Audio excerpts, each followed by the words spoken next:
The following program is made possible by Prescott Tire Pros and Automotive Service.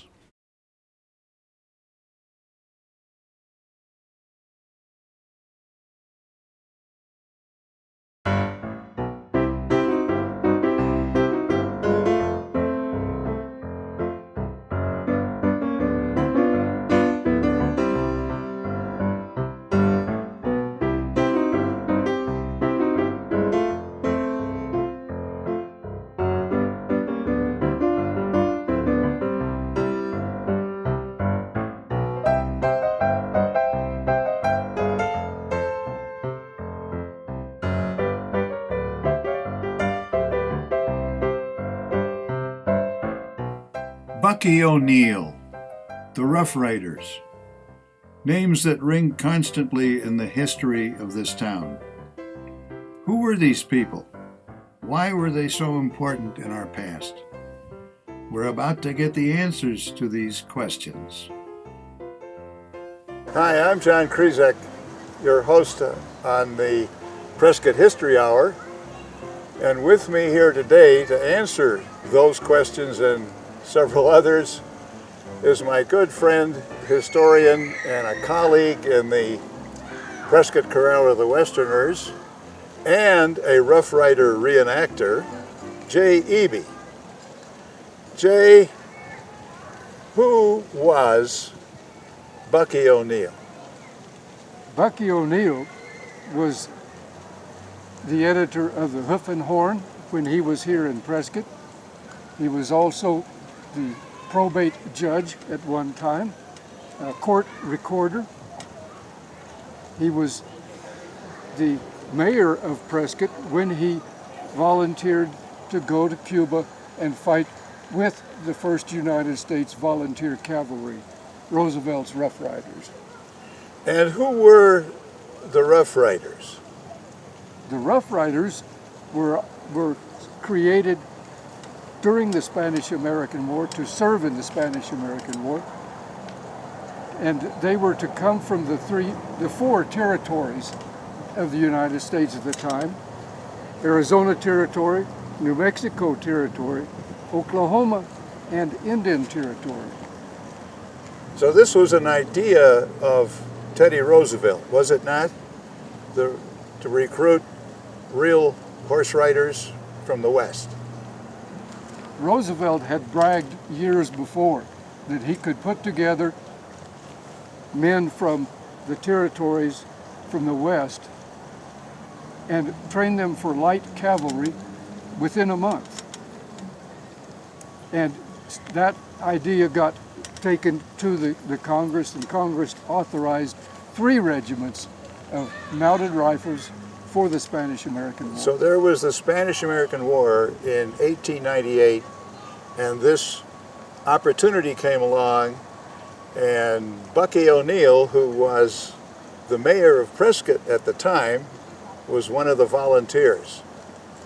Not only did he volunteer, he recruited the troops from Arizona, and the troops from Arizona gathered here in Prescott, got on the train to go to San Antonio, Texas to train. Okay, we're going to talk about all those details a little bit later, and also the whole business of reenacting and celebrating the Roughriders.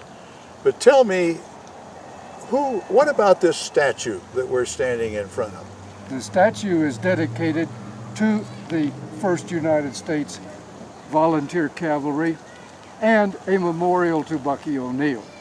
The image is not of Bucky O'Neill, as many local people believe. It's not really the Bucky O'Neill statue, it's the memorial to the Roughriders, and there's a whole story behind the creation of this memorial that you've shared with me, and we will share with you as we step back into the studio. Let's go there where we can really look at some photos and get into the details of this story. So this is Bucky O'Neill. Jay, tell us something about this notorious character in our history. William Owen O'Neill was born probably in St. Louis, although he said he was born in Ireland in 1860. By 79, he had written a letter to the Governor Fremont, asking if there was opportunities in Arizona for a young lawyer. Well, but he went to school, basically grew up in Washington, D.C., did he not? His father was a Civil War veteran, wounded very seriously during the war, and his father had different jobs there in Washington. So Bucky grew up in Washington. So he went to school there, and he may have studied some law at some point. Right. He was evidently quite familiar with the law, Yeah. if not a lawyer, as he said. So how did he get to Arizona? He wrote the governor, but Governor Fremont, of course, wasn't in Arizona at the time. So John Gosper, the Secretary of State, answered his letter. And in 1879, evidently, O'Neill rode the train to New Mexico and then got on his burro and came all the way to Phoenix. And he got a job with a newspaper in Phoenix. He got a job with the newspaper, probably McClintock's newspaper, although Gosper had a newspaper at the same time in Phoenix. And so he was in Phoenix a short time with one of the newspapers. So that's how we got to Arizona. Bucky was the kind of a guy who always went where the action was. Right on. And very soon after he got to Phoenix, he wound up in Tombstone. That's where the action was. And he worked for the Tombstone Epitaph. Right. And he was there in 1880 and 81. And in 1881 is when the shootout at the OK Corral happened. Right. We don't know, of course, if O'Neill was the reporter, but he was certainly where the action was. So after Tombstone, when did he come to Prescott? He came back to Phoenix for a while, and he was in Major Vale's Rangers, a militia outfit. He also was helped the marshal of Phoenix at the time to settle down some of the ruffians. But he got to Prescott in 1882. 82. Okay. So he would have been 21 by the time he got to Prescott. All right. And what did he do when he got to Prescott? He established his Hoof and Horn newspaper, where they advertised the brands for your cattle so that everyone knew your brands. He also was a member of the Prescott Grays and was also helping with the sheriff. He was involved in everything that was going on in Prescott. So the Prescott Grays were part of the militia? They were a militia unit, yes. Okay. But then he became sheriff?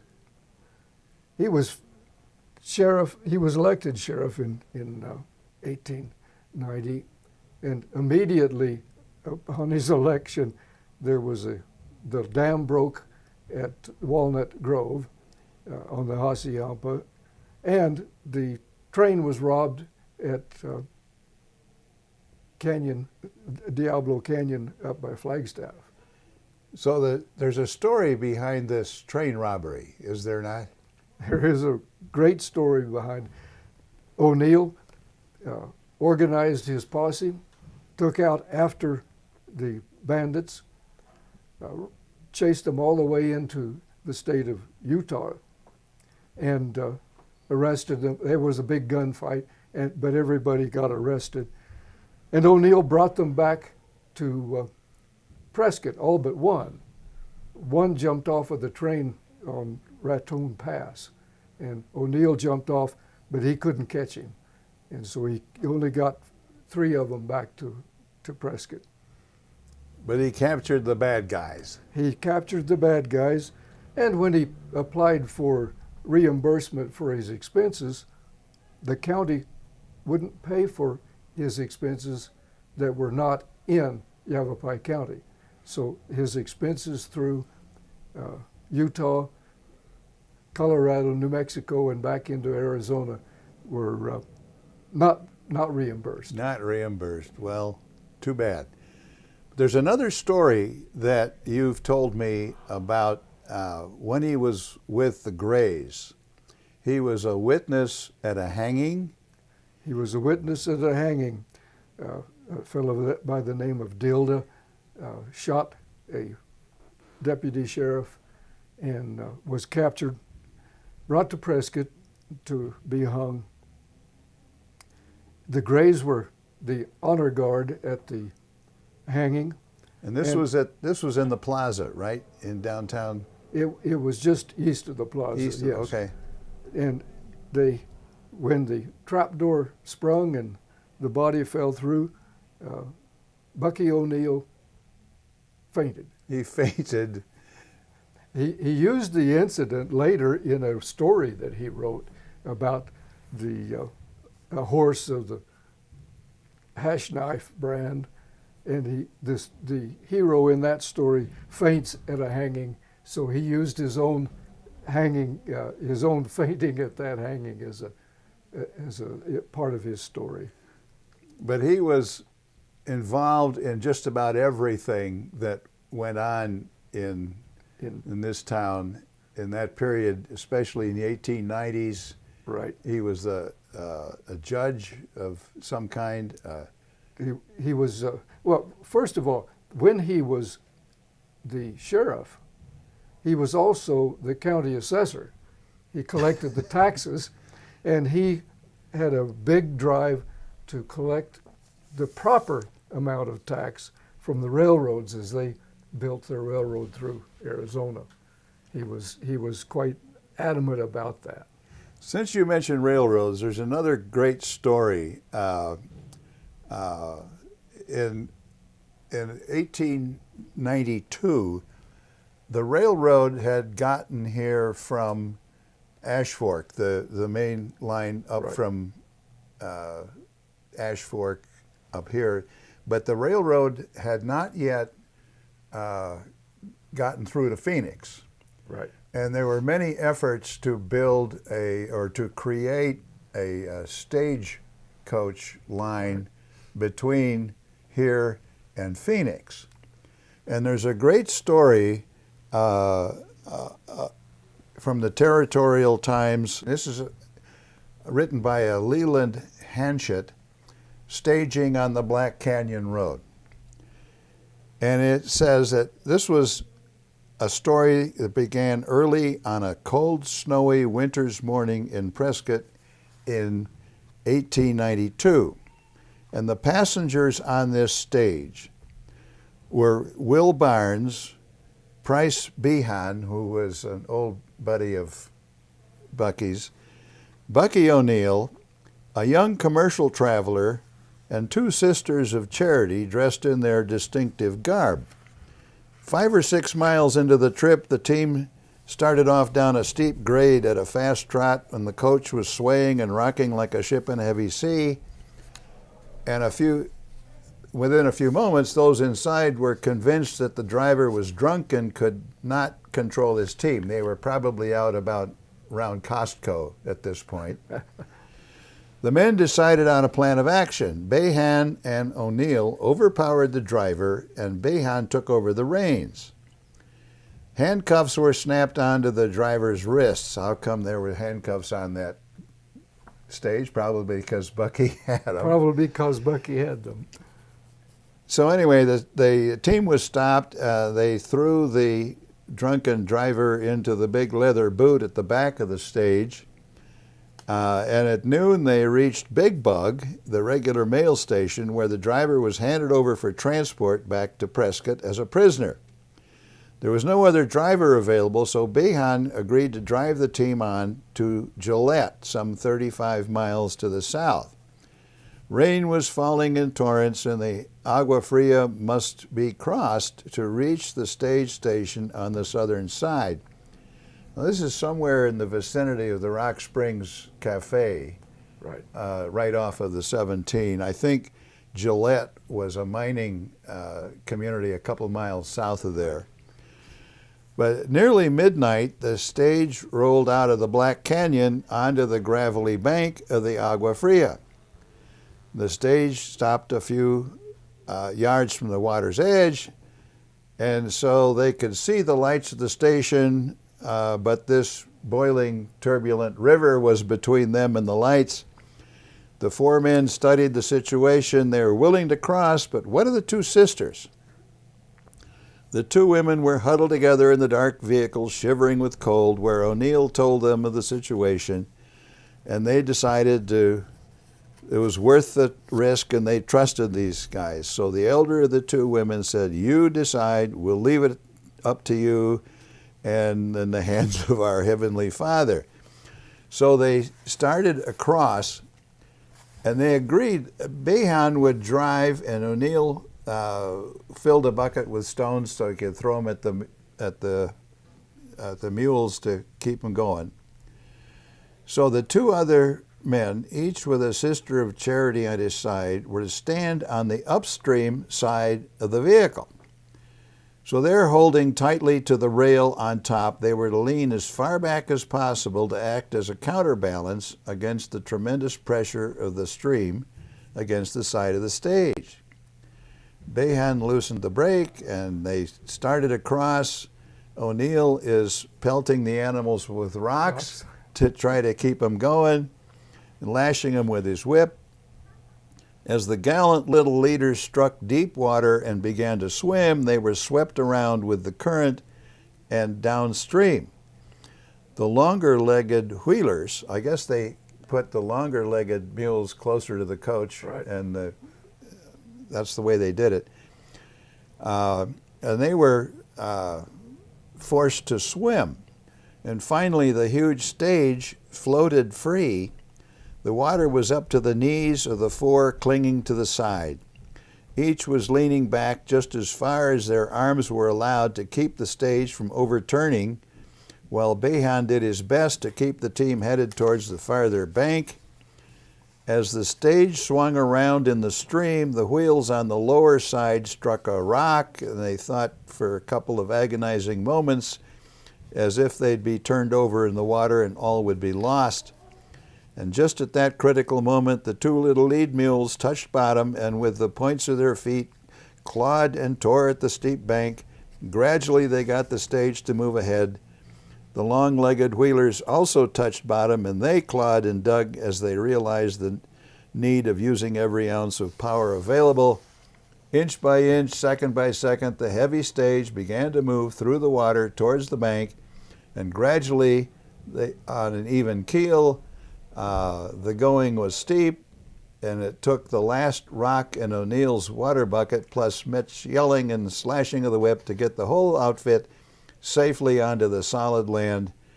And minutes later, they drove the stage through the cottonwoods to the station. And it's kind of hard to believe today, 140 years after that construction, the Black Canyon Road has become Interstate 17, basically, and no longer is it necessary to ford streams like that. But that's another story involving Bucky, which I think is kind of interesting. Okay, so Bucky, while he was in Prescott, got interested in mining. Right. So he had a mine somewhere out near Mayer. Yes, at least one of his interests was in a mine, an onyx mine down by Mayer. And that's a very important thing in his story, because I think the sale of that allowed him then to go and promote the railroad to his claims that were up by the Grand Canyon. He was interested in getting the financing available to put a smelter at Williams, Arizona, and take the railroad from Williams to the Grand Canyon toward his claims that were there. So he was interested, that was copper mining, was it not? Copper, Up around Williams, actually at the Grand Canyon. right, at the Grand Canyon. But the smelter was to be at A Williams. smelter to be in Williams.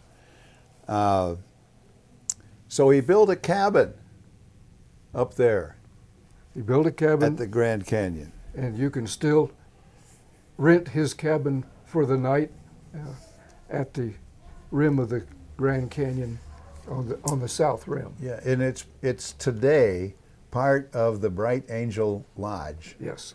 on the south rim of the canyon. And there's a picture here of him supposedly in his cabin, but it may have been in a tent before the cabin was built. Was finished, yes. But there's Bucky, the tireless promoter, the tireless writer. Writer. Yes, That he was writing articles for newspapers primarily in California. He wrote stories. He wrote pamphlets that advertised Arizona as a place to find your fortune, secure your health, and retire happily. Happily, yes. So, how did he get this nickname of Bucky? Because that wasn't his given name. No, William Owen O'Neill, but he was evidently a very successful gambler. His favorite game evidently was the game of faro, and there you can bet on rather sure outcomes, or you can bet on very high odds. And So he was a frequent guy hanging out on Whiskey Row during On the Whiskey Row. 1890s. And faro was the game of choice. of choice. And when you bet on the bad odds, they call it bucking the tiger.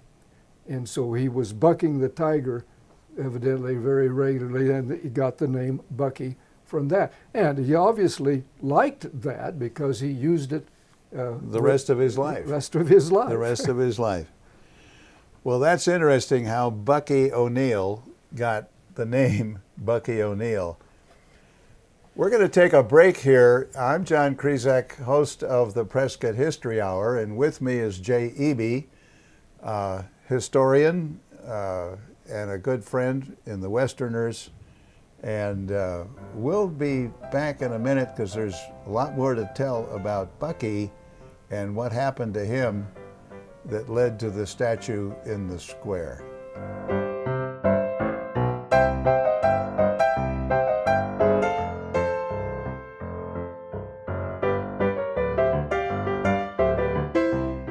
This program is made possible by Prescott Tire Pros and Automotive Service. Located out on Iron Springs Road, this is a full-service tire and automotive repair and maintenance business. They've been in business in Prescott for over 20 years and have 14 full-time people on staff, including 2 master certified technicians who are constantly getting recertified. And they take great pride in their work. They also take pride in supporting many local charitable causes, including a unique program of donating recycled vehicles to people in need and wheelchairs to deserving veterans, and in their participation in our annual Prescott parades. Prescott Tire Pros is one of the founding members of a national network of over 700 Tire Pro dealers throughout the U.S., so service is available just about anywhere you might go. Owner Louis Gomez and his wife Angel are proud to call Prescott Tire Pros an underwriter of the Prescott Media Center, making programs like the Prescott History Hour possible.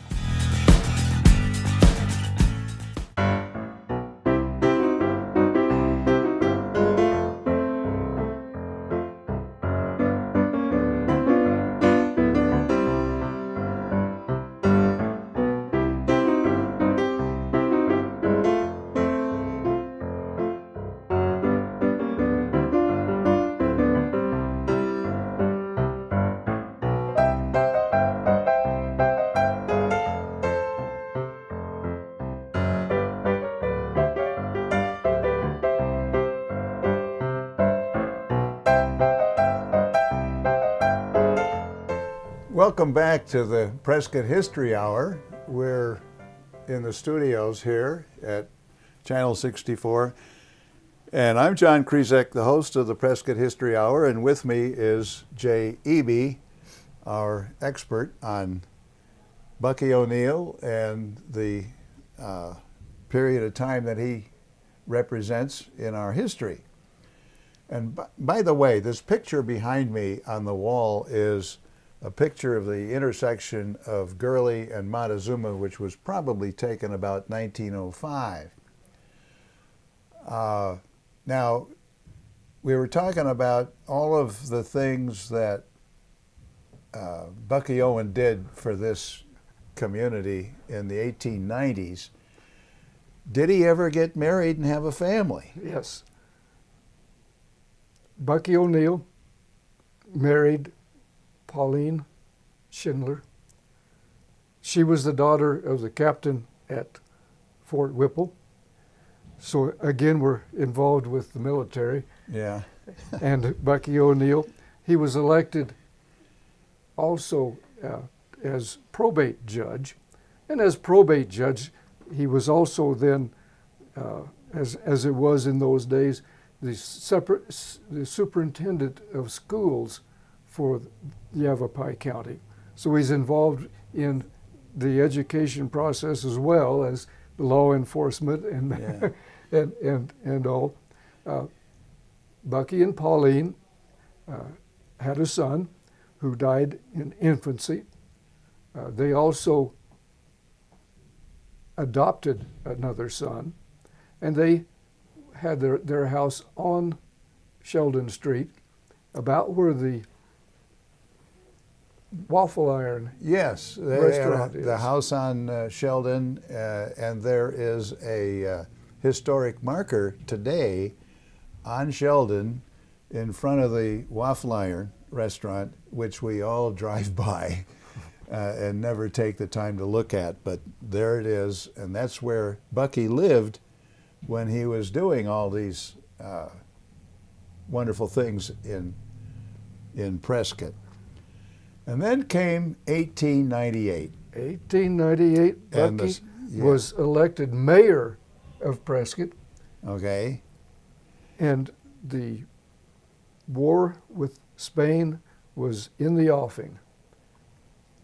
Yes, the Spanish-American War of 1898. And that really changed things. Now, just as a historical footnote, there was a lot of hysteria in the country at that time about the Spanish occupation of Cuba, and there were revolts going on, popular revolts against Spanish rule in Cuba, and our government sent the battleship Maine down to Havana. President McKinley ordered the Maine to Havana Harbor, a show of force and support for those folk Americans that were in Cuba at the time. And then when the Maine got blown up, that really pulled the trigger, and got us involved in the Spanish-American Right. War. We objected to the Spanish government about their treatment of the Cuban people, and Spain finally declared war against the United States, and of course Congress authorized the president to declare war, and McKinley and Congress authorized 3 regiments of mounted rifles to be recruited in the West. Now, there was a certain sense of urgency and timing. I mean, there was a need for getting our armed forces geared up for this in a hurry. Right. And our forces came from 26,000 up to 200,000 within a month, and the logistics of that happening are tremendous.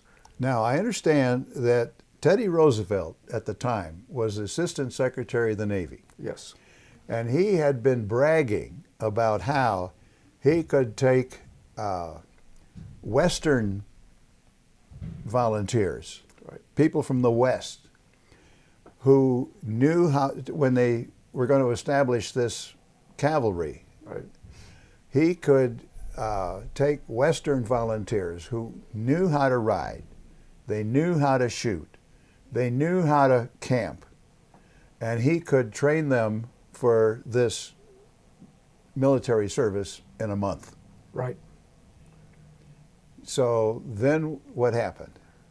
Well, the Arizona boys, Major Brody, for one, offered a full regiment of mounted rifles from Arizona territory. But the recruits from Arizona were to join the 1st United States Volunteer Cavalry, and those folks were to come from the territories, which is Arizona Territory, New Mexico, Oklahoma, and Indian Territory. So we were to raise 200 men to go and fight as part of that unit. Roosevelt was offered the colonel's position with that, and he said that he was did not have enough military background to do that by himself, but his friend Leonard Wood could do that. Leonard Wood at the time was the surgeon for the president in Washington, and Leonard Wood took the colonel's position, and Roosevelt took the second position under the colonel. So that's how Teddy Roosevelt's name got attached to this. But Bucky was our mayor, Right. and he led the effort to recruit Throughout these the volunteers. territory. Right. And he assigned coordinators in each of the counties. The counties supplied their share of the men to go. They all came to Prescott, got on the train at Fort Whipple, and then got on the train to go to San Antonio, Texas to train. Okay, so Bucky was key to recruiting these volunteers, about Absolutely. 160 of them from Arizona, and they went to San Antonio. Right. And there's a picture here of all of the officers. And Teddy Roosevelt is sitting in the front. Absolutely. And who are the other principals on each side of him? There's Leonard Wood. Leonard Wood, and each of the officers had to provide their own uniforms. And Roosevelt knew that the Army was going to change to the khakis from the blue wool. And so he had his and Leonard Wood's uniforms made by Brooks Brothers, of course. You're going to explain that just a little later, but Bucky is in this picture in the third row as one of the officers in this whole contingent, including the Arizona The Arizona boys are Yeah. there. By the way, you may have noticed the mascot sitting on the ground there on a leash. It was a mountain lion cub sent with the soldiers by Robert Brow, the owner of the Palace Saloon. Her name was Josephine.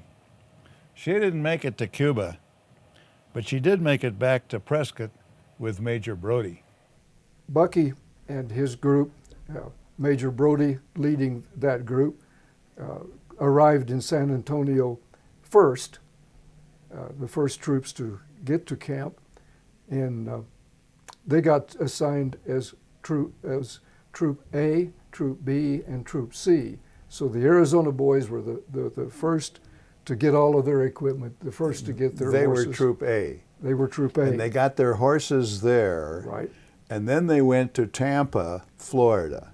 All the way on the train with all of their equipment and their horses to Tampa, And there's Florida. this classic picture of Bucky on a horse in Tampa. Now, as I understand it, then, even though they're cavalry with horses, they could not get their horses on the boat to actually go to Cuba. They had to leave their horses, their saddles, their sidearms, and all in Tampa, along with many of the troops, to take care of the horses. So then they went, and now what time of year was this? This was May. This was all happening in the spring of 1898. Right. And it happened quickly. And Right. so they got to Cuba, and Good. it had only been a little over a month after they left Prescott. Right. Roosevelt, and by the way, Roosevelt's Roughriders is a name that the media of the time assigned. They like to have Roosevelt's name in their headlines. So even though Leonard Wood was the colonel, Roosevelt's name got attached to these fellows from the West. They got on the boats, went to Daiquiri on the southern coast of Cuba, landed. The Spanish troops did not oppose the landing, which was very fortunate because there was a helter-skelter thing to get ashore. There's another story you told me about Bucky while they were landing in Cuba. Yeah, they were up against the waves, banging the boats against the wharf there in Daiquiri, and one of the black soldiers from the 10th Cavalry, trying to get onto the wharf, fell overboard, and Bucky immediately dove in to try to save him. He was not successful, but he was willing to try. Again, that's O'Neill out front taking the risk, and where the action really Well, it is another indication of the character of the man. Right. So they got ashore. There were a couple of battles. There was a battle at a place called Las Guasimas, and then they all lined up in front of the defenses at Santiago, and the Spanish were entrenched at the top of San Juan Hill. And then what happened, Bucky was playing the role of a brave officer. And in the time, the officers were to stand up to keep their troops down. In this case, keep the troops down into a road embankment. But O'Neill, like the other officers, was parading up and down to show that there really was no fear of being shot. But he got shot. A Spanish sharpshooter shot him, and Bucky was killed before the troops went up San Juan Hill. Before they actually conquered the hill. But his leadership had made an impact. Absolutely. There's another picture of Teddy Roosevelt and the Roughriders on San Juan Hill in victory, but Bucky's not there. No. Out of all of the soldiers, the ones from Arizona, how many were wounded or killed? There was a lot of them were wounded. A great number of Major Brody was wounded. Many of our troops were wounded. There were only 4 of the Arizona boys that were killed. Out of that contingent of Right. 160 or so. Well, it was a critical moment in our history and our town's contribution, and Bucky, it turned out, was buried in Arlington National Cemetery. Yes, his grave is in Arlington, very near his father's grave, and very near the foremast for the battleship Maine. As the years went by after that, there was this campaign to acknowledge the role of the Roughriders and Bucky in that campaign. Right. And can you say a little about the campaign that went on to raise the money to provide the monument? The idea was to put a monument on the plaza in Prescott, honoring Bucky O'Neill and the Roughriders. Money was gathered from many sources. A committee, of course, was appointed to handle the transactions, and a fellow named Morrison was assigned to go to New York to try to get a statue on our plaza honoring O'Neill and the Roughriders. Well, now Morrison went, as you told me, he went to New York and he only had $5,000 or $10,000 Right. collected, and this was in the early 1900s. And he found the sculptor Borglum, who was a renowned, famous sculptor at the time. Right. His brother did the sculpting on the monument in Mount Rushmore. Mount Rushmore.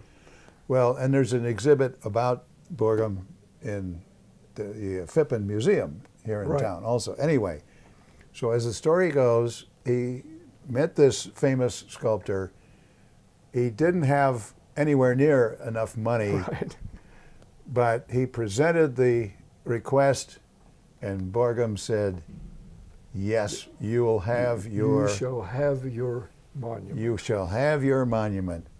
And that got us to 1907, where the sculpture was unveiled at the plaza here. Mounted on a boulder. Mounted on a boulder. But there's this great shot. It was July the 4th, I think, 1907, Right. when the monument was unveiled in the plaza to perpetuate the memory of Bucky and the Roughriders. And that's the statue that we all admire today, and it makes us so proud to be part of this community. So I think what we need to do is celebrate the reenactment that you and your fellows put on to honor this memory. Let's go back out to the statue and hear a little bit more about how we remember this part of our history. Okay. We're back here at the Plaza in downtown Prescott in front of the memorial statue to the Roughriders. And with Jay and I here is Dave Williamson. These guys are among the reenactors who celebrate the Roughriders in our 4th of July parade and other parades. And they're going to tell us a little bit about what these guys do. Jay, do you want to describe the uniforms that you guys are wearing and why? What do they represent? The uniforms that were issued to the Roughriders are very different than some of the pictures that you see about, even in the films, about the Roughriders. I wear the uniform of a captain of cavalry. That's what it says on my collar, the 1st United States Volunteer Cavalry, which was the official name for the Roughriders. But the media of the day wanted Roosevelt's name in their headline, and so they created Roosevelt's Roughriders. My uniform is blue wool. Many of the officers wore this type of uniform. Bucky O'Neill wore this type of uniform when he went to fight in Cuba. It was the last time that the United States Army went to war in blue wool. The trooper's uniform David has on here. Wait a minute, they're wearing blue wool, and they're going to Cuba? They're going to Cuba in June. Okay. Yes, they did. All right, and what's But Dave wearing? Dave was wearing the uniform issued to the troopers of the day. Most of the rest of the army was still in blue wool, but the Roughriders, the troopers, got issued the uniform, the stable uniform, or the dungarees of the time, and they had the nice blue wool shirt along with the khaki jacket. And Dave can tell you about his arms that the Roughriders carried. Well, the standard arm for the Roughriders was the Krag rifle. So it's 30 caliber, the first bolt action rifle, magazine fed rifle that the U.S. Army adopted. Kind of interesting, it's Norwegian in design. And they picked it because the action was so smooth. It's one of the first rifles that loaded from the side. So you'd be able to put the rounds in here, and then they had a switch that they could throw that would allow the rounds to either come from the magazine or to be inserted in the bolt. So kind of an interesting first for the U.S. Army in that it was the first smokeless powder rifle as well. Up until then, the Army had been using 45-70s, the stuff that Custer was doing using in the Indian Wars. And a lot of the troops did go to the Spanish-American War to Cuba with those 45-70s, but the Roughriders, through Roosevelt's connections, were able to get the Krags, which was an up-and-coming rifle, although it didn't last very long. It gave way to the 1903s right after the turn of the century. So one of the other things they had was single-action Army pistols. So the single-action pistols weren't exactly Army regs, but they were, it's a cowboy without his 6-shooter. So a lot of them took them anyway and used them in the battle. Although they also had 38s and stuff too. Yeah. Some of the officers brought their sabers, but the saber was not issued to the troopers of the Roosevelt's Roughriders because it takes a great deal of time to train to use the saber, and so they were not issued sabers. Well, this whole thing happened rather quickly, didn't it? Well, yes, they brought the army from 26,000 to 200,000 within a month. Within a month? Within a month. Was this the spring of 1898? 1898. The troopers from Arizona left Prescott. They gathered here on the plaza. They had announcements and speeches by the governor, the territorial governor, they were given a flag to take with them. Evidently, you couldn't go to Walmart and buy an American flag at the time, but it had only 45 stars on it.